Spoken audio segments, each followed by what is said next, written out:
In the early years of the Pacific War, when the Empire of Japan launched its bold expansion across Asia and the Pacific, its leadership was well aware that any realistic bid to invade the United States, even to strike its mainland, was essentially impossible. In fact, one overriding strategic barrier dominated their thinking: the sheer logistical and industrial mismatch between Japan and the U.S., which made sustained offensive operations across the Pacific utterly impractical. From the start, Japanese strategist Isoroku Yamamoto is recorded as believing that war with America would require a quick, decisive blow because Japan could never hope to outproduce or outsustain the U.S. over the long haul. Japan's predicament began even before its December 1941 strike at Pearl Harbor. Japan was heavily dependent on imports, particularly oil, steel, and raw materials, to fuel its war machine. When the U.S. and its allies imposed crippling embargoes, cutting off approximately 90% of Japan's oil supplies, Japan's leadership realized their strategic margin had collapsed. The logic was clear.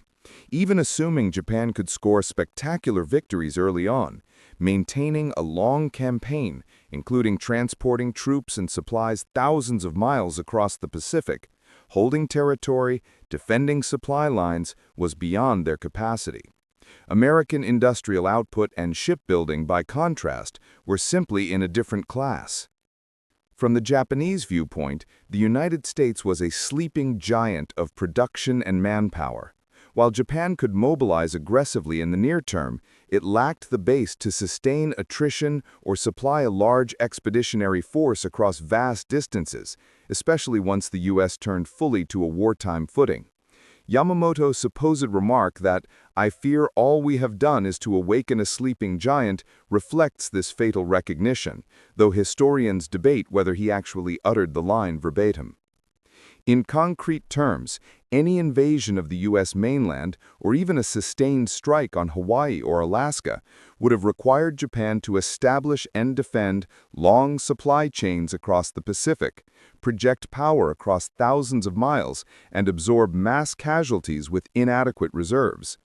A recent article argues that by 1943, Japan's setbacks in the Southwest Pacific made any serious plan to invade Hawaii or even mount large-scale offensive operations against U.S. territory was no longer a likely prospect. In other words, the strategic reality had become clear. Japan could strike and seize territory close at hand, but projecting power into North America was an exercise in strategic overreach. Additionally, the U.S. economy, its freedom of movement on the seas, and its capacity to outproduce Japan's losses meant that any protracted war would favor America heavily. Japanese planners recognized that they might produce a stunning early victory, but that they could not win a grinding war of attrition. According to studies of the Pacific War, the Japanese economy stagnated under strain, while the U.S. achieved a production miracle that left Japan ever more vulnerable. Thus, the single strategic reason that Japan lacked the logistic industrial capacity to sustain a long-distance invasion and occupation of U.S. territory effectively made such an operation impossible. Over and above tactical or naval considerations, the calculus was this: Japan could not match the United States' ability to build ships, aircraft, armaments, transport platforms, and sustain supply lines thousands of miles from home. That imbalance meant that even if they somehow landed troops in North America, the enterprise would collapse on its own weight. In summary, the Empire of Japan's leadership knew from early on that while surprise attacks and rapid gains were within reach, the prospect of invading the U.S. mainland or holding U.S. territory was logistically and industrially infeasible. That recognition shaped their strategy: strike early, hope for negotiated peace, but avoid an extended slugout they could not win.